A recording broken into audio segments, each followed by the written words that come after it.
Derechos del hombre. Vamos a tratar entonces de esclarecer el tema, tan inflado desde hace algún tiempo, de los derechos del hombre, tal como se entienden en la Declaración de 1789 y en la de las Naciones Unidas de 1948. En su significado actual, la palabra derecho, que no existe en el latín clásico, el jus, es otra cosa. Es bastante reciente. Algunos afirman que su origen no se remonta más allá de los siglos XVI-XVII. La perspectiva anterior, basada en una visión religiosa, prefería hablar de deberes. En efecto, toda la tradición judeocristiana también se basa en una declaración, pero que concierne a los deberes del hombre. Es el Decálogo, la ley que Dios entregó a Moisés.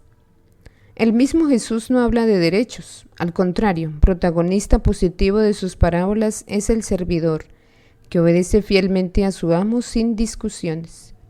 Y uno de sus mayores elogios lo recibe el centurión de Cafarnaún, que expone una visión de la vida y del mundo basada totalmente en la obediencia, por lo tanto, en los deberes, y no en las reivindicaciones, los derechos. Porque también yo, que soy un subordinado, tengo soldados a mis órdenes, y digo a este ve y él va, a aquel ven y viene, y a mi criado haz esto y lo hace. Jesús admiró al oírlo. Mateo 8, del 9 al 10. Inútil recordar las palabras de Pablo a los romanos. Todos han de someterse a las potestades superiores, porque no hay potestad que no esté bajo Dios, y las que han sido ordenadas por Dios, donde el que resiste a la potestad resiste a la ordenación de Dios, y los que resisten se hacen reos de juicio. Romanos 13, 1, 2. Según San Pablo, de manera coherente con toda la estructura bíblica, la mujer tiene obligaciones con el hombre, el esclavo con su amo, el creyente con los responsables de la iglesia, los jóvenes con los ancianos, y todos las tienen el uno con el otro y con Dios. Yo, por mi parte, no me he aprovechado en nada de eso, ni escribo esto para que se haga así conmigo, porque mejor me fuera a morir antes que nadie me prive de esta mi gloria. Esto dice el apóstol de la primera carta a los Corintios. Por lo tanto, si alguien puede legítimamente reconocerse a sí mismo algún derecho, renunciar a éste será una gloria. En 1910, volviendo a afirmar la doctrina católica, San Pío X escribía en una carta a los obispos de Francia: predicarles ardidamente sus obligaciones tanto a los potentes como a los débiles. La cuestión social está más cerca de su solución cuando los unos y los otros, menos exigentes en sus derechos respectivos, cumplan sus deberes con mayor precisión. En esta misma perspectiva, como cristiano, se encontraba Alexander Solzhenitsyn, cuando en el discurso que pronunció en Harvard en 1978, que convertiría en desconfianza la simpatía que hasta entonces le había otorgado la inteligencia occidental. Pedía a todo el mundo que renunciara a lo que no corresponde de derecho y aconsejaba la autolimitación libremente aceptada. Y seguía así: ha llegado el momento para Occidente de afirmar los deberes de los pueblos más que sus derechos.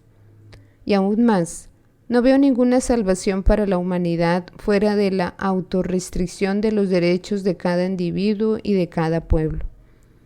Fuerte de toda la tradición cristiana, Solzhenitsyn pedía a un mundo que solo piensa en sus derechos. Pedía que volviera a descubrir el espíritu de sacrificio y el honor de servir.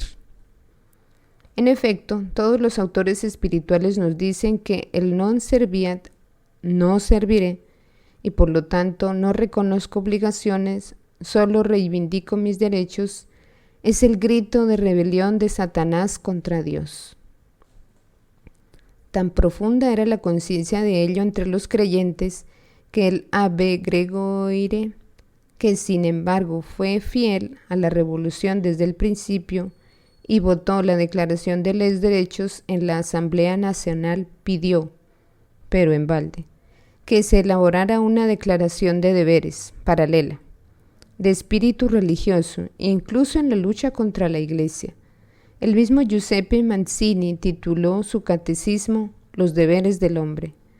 Para él tampoco podía existir libertad, ni organización social firme y duradera, sin pasar antes por el cumplimiento del deber, del que derivan, pero en un segundo momento, los derechos.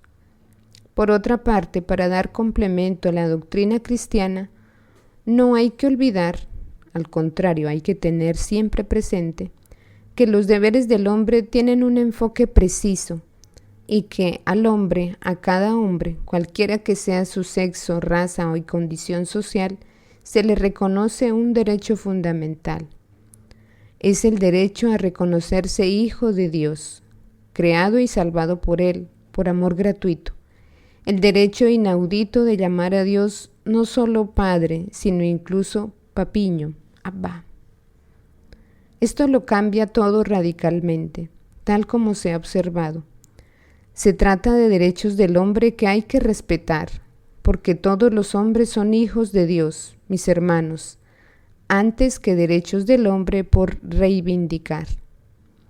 O tal como diría un gran estudioso del pensamiento católico de la tradición medieval, Etienne Gilson, a los cristianos les importan los derechos del hombre mucho más que a los incrédulos, porque para estos solo tienen fundamento en el hombre, quien los olvida, mientras que para los cristianos tienen fundamento en los derechos de Dios, quien no nos permite olvidarlos.